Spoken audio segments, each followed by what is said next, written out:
Halo semuanya, selamat datang lagi di sesi pembahasan kita. Hari ini kita bakal ngebedah sebuah kisah pengakuan langsung yang jujur aja bikin merinding banget.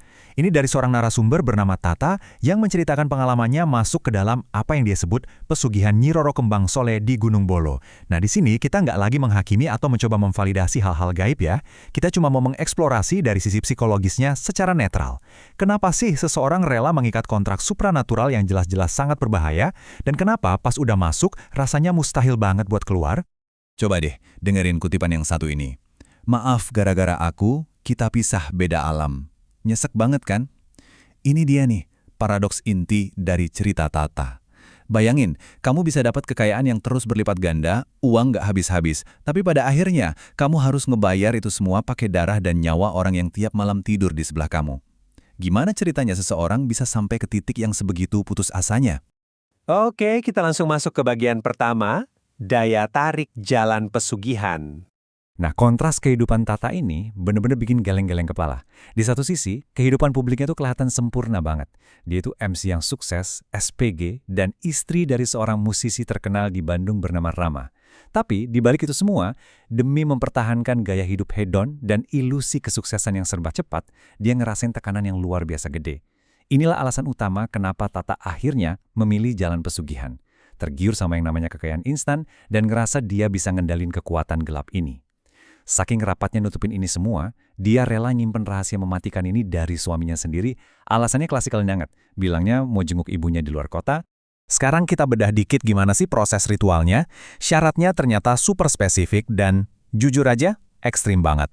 Jadi setiap Jumat Pon, Tata harus berangkat ke Gunung Bolo. Dia sendiri cerita detail gimana mualnya pas harus nyembelih dan makan ayam cemani mentah tanpa dimasak sama sekali, lengkap dengan bau amis darah yang menyengat. Abis itu, dia harus ngelakuin ritual fisik sama pria yang sama sekali nggak dia kenal. Terus imbalannya apa? Uang gaibnya bakal terus bertambah di dalam kotak rahasia yang dia kubur di bawah keramik lantai kamarnya. Kita lanjut ke bagian 2, di mana semuanya mulai hancur. Rahasia kematian suami pertama. Nah, disinilah kesalahan fatal itu terjadi. Tata saat itu lagi di puncak karir, ngambil banyak banget kerjaan halal sebagai MC dan SPG dengan niat mau nyampur penghasilan halal itu sama uang gaibnya. Tapi efeknya, fisiknya hancur karena kecapean. Suatu hari, setelah pulang pagi dari kerjaan yang benar-benar menguras tenaga, dia ketiduran tules banget, kesiangan, dan akhirnya dia kelewatan tenggat waktu magis yang super ketat buat ritual sesajen Jumat Pon itu. Panik dong, dia langsung menghubungi dukun perantaranya Mas Gilang. Dan jawaban si dukun ini benar-benar dingin banget. Setiap kali kamu lupa buat ngelakuin ritual sesajen, ada nyawa yang harus diambil. Jadi, kontrak pesugihan ini tuh nggak kenal yang namanya toleransi kecapean. Telat ngasih sesajen, berarti satu nyawa orang terdekat bakal langsung disita sebagai gantinya. Dan bener aja, di hari yang sama, pas banget menjelang maghrib, tragedi itu kejadian. Suaminya, Rama, ngalamin kecelakaan frontal. Mobil minivan yang dibawa Rama nabrak truk tronton secara langsung, dan kerusakannya parah banget. Dari keyakinan Tata sendiri dan konfirmasi dari si dukun, kelalaiannya ngelewatin ritual itulah yang secara langsung ngerenggut nyawa suaminya. Masuk ke bagian 3, terjebak lingkaran tumbal nyawa.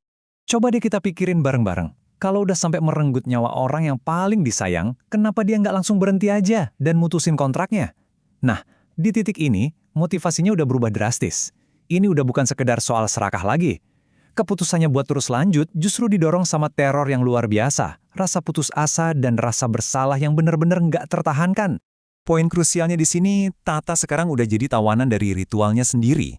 Sang dukun ngasih tahu kalau dia nekat berhenti, bakal ada nyawa lain yang melayang. Karena merasa kejebak dan terus-terusan dihantui rasa bersalah atas kematian suaminya, Tata terpaksa memperbaharui kontrak pesugihannya. Terus buat ngatasin trauma dan kesepiannya, dia pakai uang gaib yang ngalir terus itu buat hura-hura di dunia malam. Dia bikin distraksi artifisial buat lari dari realitasnya yang udah hancur berantakan. Dalam usahanya melarikan diri dari rasa sepi, Tata akhirnya nyoba ngebangun hidup baru. Dia menikah sama pria bernama Yuda dan punya satu anak perempuan. Tapi ya, balik lagi, ini semua cuma ilusi aja. Kenyataannya dia masih terikat kontrak, masih diam-diam pergi ke gunung buat ritual, dan masih nutupin dari mana asal uangnya ke suami barunya. Pola kebohongan yang sama persis terulang lagi. Lanjut ke bagian 4, kita lihat gimana eskalasinya makin mengerikan. Harga mahal sebuah perjanjian. Konsekuensi dari pesugihan ini itu ternyata sifatnya numpuk dan mematikan. Karena kontrak yang dia jalan ini punya batas waktu 7 tahun. Eskalasinya makin lama makin ngeri. Masuk tahun ke-6, kesehatannya tiba-tiba drop drastis dan dia ngalamin keguguran yang tragis.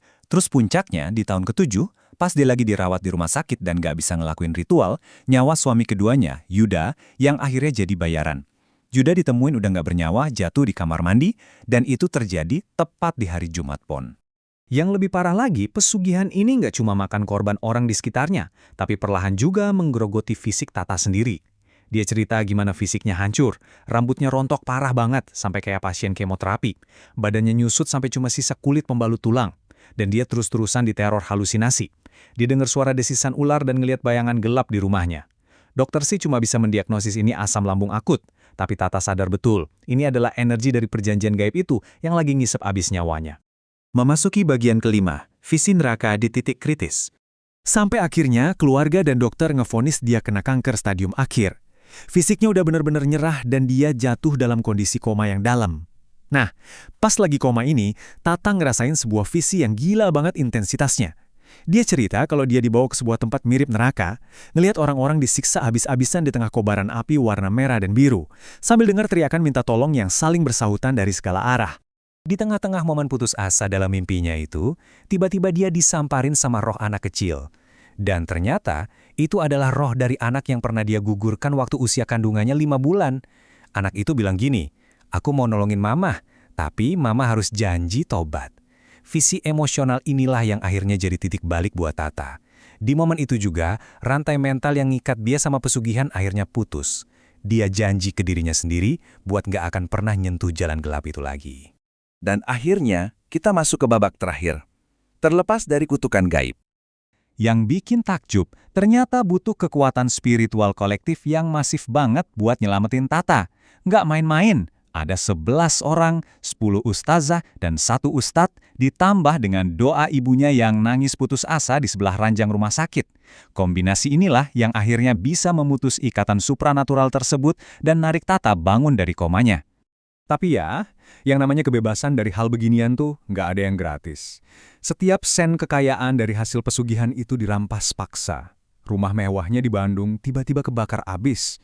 Misterius banget nggak ada sisanya.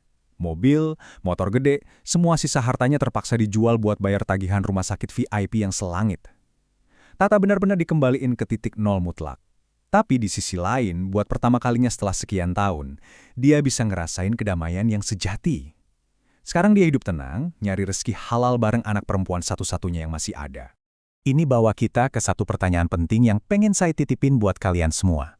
Dari cerita ekstrim yang baru aja kita bedah ini, menurut kalian, apakah kekayaan materi yang instan dan sebentar aja itu sepadan kalau bayarannya adalah nyawa orang-orang yang paling kalian sayangi? Makasih banyak ya udah ngikutin pembahasan kita kali ini. Semoga cerita ini ngasih perspektif baru buat kita semua, dan sampai ketemu lagi di sesi bedah materi selanjutnya.